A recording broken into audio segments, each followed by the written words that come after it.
રાજ્યમાં હવે ચાંદીપુરા વાયરસે માથું ઉંચક્યું છે। ગુજરાતના જુદા જુદા વિસ્તારોમાં વાયરસના શંકાસ્પદ અને પોઝિટિવ કેસો સામે આવતા જ આરોગ્ય વિભાગ હરકતમાં આવી ગયું છે।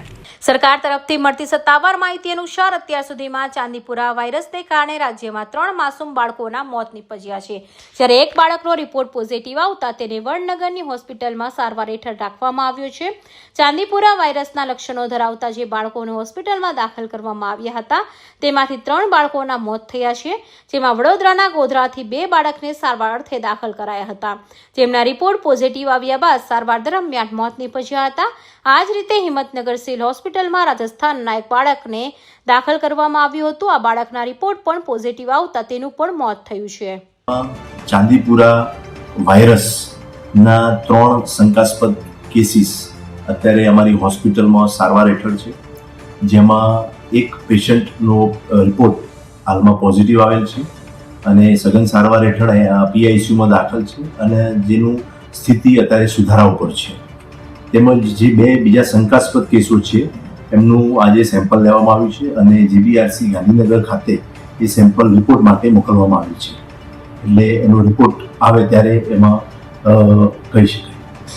ચાંદીપુરા વાયરસના લીધે થાય છે, જે સેન્ટ ફ્લાય માખી જીની માખીથી થાય છે।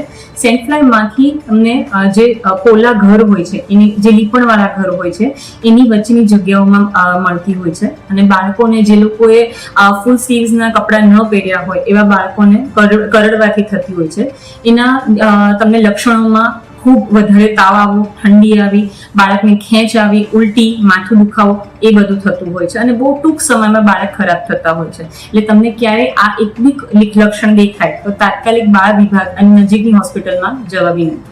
હાલમાં વિસનગરના એક બાળકનો ચાંદીપુરા વાયરસનો રિપોર્ટ પોઝિટિવ આવ્યો છે। આ બાળકને વધુ સારવાર માટે વડનગર હોસ્પિટલમાં એડમિટ કરવામાં આવ્યું છે, જ્યાં ડોક્ટરની દેખરેખ હેઠળ તેની સઘન સારવાર ચાલી રહી છે। આરોગ્ય વિભાગ દ્વારા અન્ય શંકાસ્પદ કેસો શોધવા માટે અલગ અલગ વિસ્તારોમાં સઘન સ્કેનિંગ કામગીરી પણ શરૂ કરી દેવામાં આવી છે। આ જીવલેણ વાયરસને આગળ વધતો અટકાવવા માટે 2024માં જ્યાં જ્યાં પણ ચાંદીપુરા વાયરસના કેસો નોંધાયા હતા તેવા તમામ 61 પ્લેસ પર ફરીથી સઘન સર્વે અને દવાઓનો છંટકાવ કરવા માટે તંત્રને કડક આદેશ આપી દેવામાં આવ્યો છે। સેન્ડ ફ્લાય નામની માખી આ વાયરસને ફેલાવવા માટે મુખ્ય વાહક જવાબદાર માનવામાં આવે છે। ગોધરા અને અન્ય અસરગ્રસ્ત વિસ્તારોમાંથી પણ આ માખી મળી આવી હોવાથી આ વિસ્તારોમાં જંતુનાશક દવાનો ઉપયોગ વધારાયો છે। કૌશિક પટેલનો report, Hind TV news, Surat.